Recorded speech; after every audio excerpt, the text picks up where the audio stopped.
à l'Assemblée nationale. Ouverture des débats hier sur les énergies renouvelables. La majorité met le cap à gauche pour faire passer son texte. Un projet de loi examiné dans un contexte particulier des réacteurs nucléaires dont la maintenance s'éternise, laissant planer la menace de délestage cet hiver.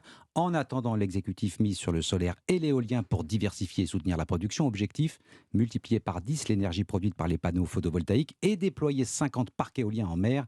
Cette fois, Alexandre Chauveau, le gouvernement compte sur la gauche et les écologistes.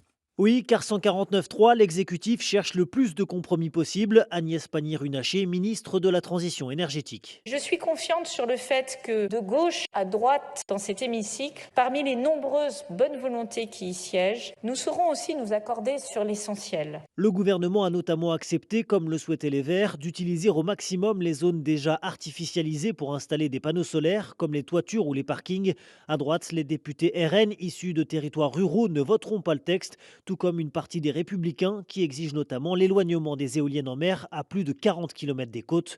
Emmanuel Maquet, député LR de la Somme. Vous devez entendre nos arguments et ne pas franchir ces lignes rouges. Dans le cadre contraire, vous assumerez la responsabilité de la colère des Français qui se rendent compte de l'impasse dans laquelle notre pays est plongé par de telles politiques motivées par une idéologie qui nous a déjà conduit à l'échec. Les députés ont 2 semaines pour examiner le texte, le temps d'étudier les 3000 amendements déposés par les différents groupes. Alexandre Chauveau du service politique de